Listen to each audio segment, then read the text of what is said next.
The morning was like any other in the quiet, tree-lined streets of Ashford, Pennsylvania, a town where people left their doors unlocked, where neighbors exchanged smiles, and where nothing truly bad ever happened, until the day Sarah Calloway vanished. At 7:30 a.m. she kissed her mother Linda on the cheek and grabbed her bag. "See you after work," she called out, the same way she had every morning. She had no idea those would be the last words her mother would hear from her. Sarah was a 22-year-old college student balancing her studies with a part-time job at Ashford Perk, the town's go-to coffee shop. She was bright, ambitious, and responsible. She wasn't the type to just disappear. But when her shift ended at 3:42 p.m., Sarah walked out of the shop and into the afternoon sun, never to be seen again. Her car was discovered hours later in a grocery store parking lot 3 miles from her workplace. The keys were still in the ignition. Her phone, unlocked, sat on the passenger seat. It wasn't like Sarah to leave her phone behind. She was always connected, always texting her friends or checking her school emails.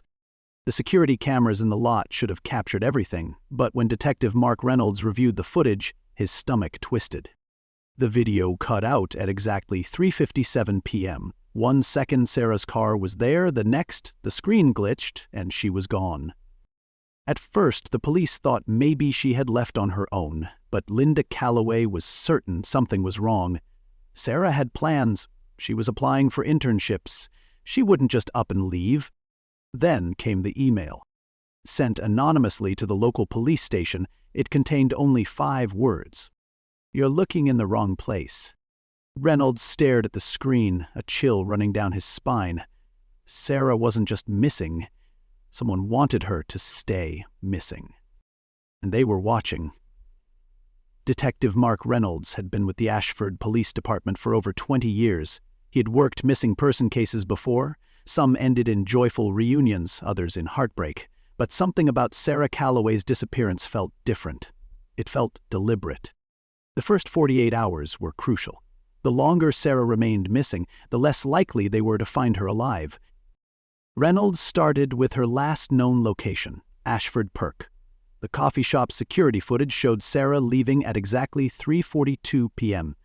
She wasn't in a rush. She wasn't looking over her shoulder. She walked to her car, got in, and drove off.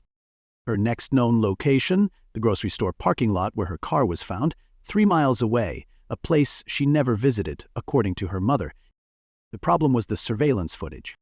Reynolds sat in the darkened police station, replaying the tape from the grocery store's security camera over and over. The timestamp read 3:57 p.m. Sarah's car was there, idle, untouched. Then, the feed glitched. 1 second of static. When the image returned, Sarah was gone. No struggle, no sign of a second car, no indication of what happened. It was as if she had been erased. Reynolds checked Sarah's phone, which had been left behind. Her last call was made at 3:48 p.m. just after she left work. The number? Unregistered. A burner phone. When he dialed it, the line rang 3 times before a mechanical voice answered. "You have the wrong number." Then, click. His gut told him this wasn't a random abduction.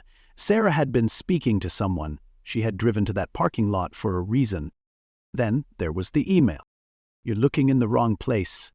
Someone out there knew where she was. Someone was playing with them. Reynolds clenched his jaw.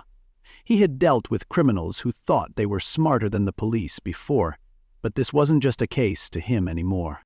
This was personal, and he was going to find Sarah no matter what it took. Detective Mark Reynolds sat in the dim glow of his office, staring at Sarah Calloway's digital footprint. He had seen it before, people hiding secrets in their online activity. But Sarah wasn't the type to lead a double life, or so he thought. Then he found it. Buried deep in her browser history was a link to an obscure forum on the dark web, a discussion board focused on unsolved disappearances. Sarah hadn't just been browsing. She had posted. Her last message, written just 2 weeks before she vanished, sent a chill down Reynolds' spine. What if someone you knew wasn't who they said they were? Who was she talking about? A friend? A classmate? Or someone closer? Reynolds dug deeper. Sarah's bank records showed an odd transaction. $200 withdrawn in cash the day before she disappeared. Where did that money go? And why did she suddenly start searching for information on missing people from 10 years ago? Then came the breakthrough. Reynolds' team pulled security footage from a gas station 2 miles from the grocery store where Sarah's car was found. The timestamp? 3:50 p.m., just before she disappeared. A black SUV appeared behind her sedan at the pump. It didn't leave when she did. It followed her. The partial license plate they pulled led to one man, David Mercer, a former private investigator. Reynolds wasted no time. He ran Mercer's name through the system. The man had been involved in multiple missing persons cases, working for both families and corporations. Sometimes he helped find people, other times he helped them disappear. Why was Mercer following Sarah? And what did it have to do with a missing girl from a decade ago? Reynolds grabbed his coat and car keys. He had a new lead, and something told him Mercer had answers. Sarah's disappearance wasn't random. It was a puzzle one Sarah had started to put together before someone made her vanish. Detective Mark Reynolds pulled into the parking lot of the Silver Birch Motel, a rundown place on the outskirts of town. The neon sign flickered, casting eerie red light across the cracked pavement. This was where David Mercer was staying, the former private investigator who had been following Sarah Calloway before she disappeared. Reynolds had dealt with people like Mercer before, men who lived in the shadows, operating just inside the law or far outside it when necessary. He took a deep breath, adjusted his holster, and knocked on room 12. The door cracked open just enough to reveal a pair of sharp, watchful eyes. Mercer, a man in his late 40s with graying stubble and a cigarette dangling from his lips.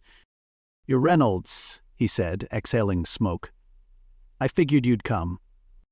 Reynolds wasn't in the mood for games. "You were following Sarah Calloway. She's missing. Start talking." Mercer smirked, but didn't argue. He stepped aside, letting Reynolds in. The motel room was a mess. Papers, photographs, a laptop open to a news article about a missing girl from 10 years ago. "You think I took her?" Mercer scoffed, sitting on the bed. "Kid came to me, said she needed help." "Help with what?" Mercer took a long drag of his cigarette before answering. "Finding someone." He gestured to the photographs scattered on the table. One caught Reynolds' eye, a black and white picture of a girl named Lena Ashford, who had vanished in 2014. She believed Lena was connected to her somehow. "Thought she'd found a piece of herself in that old case," Mercer continued. "She was scared, kept saying someone was watching her." "Who?" Reynolds pressed. Mercer hesitated, then reached for a folder. "I don't know, but I pulled these from public records before someone tried to wipe them." Reynolds flipped through the papers, and his blood ran cold. Lena Ashford had been adopted as a baby, her birth parents unknown. Also sealed. Before Reynolds could process it, Mercer's burner phone buzzed, a blocked number. He put it on speaker. A robotic voice spoke. "You're getting too close, walk away." Then, click. And they were willing to do anything to keep Sarah's secret buried. Detective Mark Reynolds left the Silver Birch Motel with a racing mind and a lead that changed everything. Sarah Calloway hadn't just been researching missing people, she had been searching for herself. Back at the station, Reynolds ran the names Sarah Calloway and Lena Ashford through the national database. The results sent a chill through him. Lena Ashford, the girl who disappeared in 2014, had been adopted as a baby. Her birth records were sealed, which wasn't unusual, but then Reynolds looked at Sarah's own birth certificate, sealed as well. 2 girls a decade apart, both with no biological history on record. It wasn't a coincidence. Sarah must have discovered something, a hidden link between herself and Lena. But before she could tell anyone, she vanished. Reynolds dug deeper into Lena's old case. The original detective on the investigation? Joseph Rayner, a former Ashford PD officer who retired early after Lena's case went cold. The official reason? Medical leave. The unofficial reason? Misconduct allegations. Reynolds' phone buzzed. It was Mercer. "I did some digging," Mercer said. Rayner was in charge of Lena's case, but get this, he also handled Sarah's adoption. Reynolds' grip tightened on the phone. Are you telling me Rayner might have known where Sarah really came from? I'm saying, Mercer said, that Sarah found out something she wasn't supposed to, and Rayner's been covering his tracks ever since. Then came the second email, sent to Reynolds' personal account. Drop it, or she disappears forever. Attached was a photo. Sarah, blindfolded, tied to a chair, a darkened room behind her. She was alive, but for how long? Reynolds immediately traced the email's metadata, a remote location deep in the woods, 15 miles outside of town. Detective Mark Reynolds' tires screeched against the wet pavement as he sped toward the remote location hidden deep in the woods. The email's metadata had traced Sarah's captor to an abandoned hunting cabin 15 miles outside of Ashford. There was no time to wait for backup. If he was right about Joseph Rayner, the former cop wasn't keeping Sarah alive for much longer. The road narrowed as thick trees closed in around him. His headlights barely cut through the darkness, but he finally spotted it, an old rotting wooden cabin with a single flickering light in the window. Reynolds killed his engine and drew his gun. Silence filled the air, save for the distant rustling of leaves in the wind. Then, a muffled scream. Sarah. Keeping low, Reynolds crept toward the back of the cabin. The door was unlocked. A mistake on Rayner's part? Or an invitation? Inside, the place reeked of damp wood and dust. An old generator hummed in the corner, powering a dim light bulb that swung from the ceiling. Then he saw her. Sarah sat tied to a chair, blindfolded, her wrists raw from struggling. Her breathing was shallow, but she was alive. And standing over her was Joseph Rayner. The retired cop had aged, but his presence was just as menacing. His grizzled beard was streaked with gray, his stance too calm for a man caught in the act. He turned slowly, a pistol in his hand, and gave a knowing smirk. You just couldn't let it go, could you? Rayner muttered. Put the gun down, Rayner, Reynolds ordered, leveling his own weapon. This is over. Rayner exhaled, shaking his head. You have no idea what you're walking into. Sarah was never supposed to find out. Find out what? Reynolds pressed. Rayner glanced at Sarah, his grip tightening on the gun. That she and Lena were sisters, stolen as babies, sold to different families. Sarah let out a quiet gasp beneath the blindfold. Reynolds' jaw clenched. You were part of a trafficking ring? Rayner's smirk returned.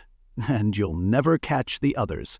Before Reynolds could react, Rayner raised his gun, but the detective fired first. A single shot. Rayner crumpled. Sarah was safe, but the mystery wasn't over. As she was taken to the hospital, her phone, thought to be wiped, suddenly buzzed with a new email. You found me once. Can you do it again? The sender? Lena Ashford. Sarah's sister was still out there, and someone didn't want her to be found.